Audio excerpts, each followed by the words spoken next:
हे हाती परडी कुंकू भाळी अंतरी तेवली ज्योती ग भंडाऱ्याची मुठ उधळली पाप जळली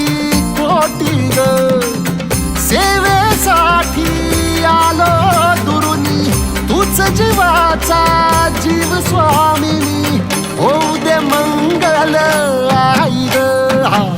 हाती परडी कुंकू भाळी अंतरी तेवली ज्योती ग भंडाऱ्याची मुठ उधळली पाप जळली कोटी ग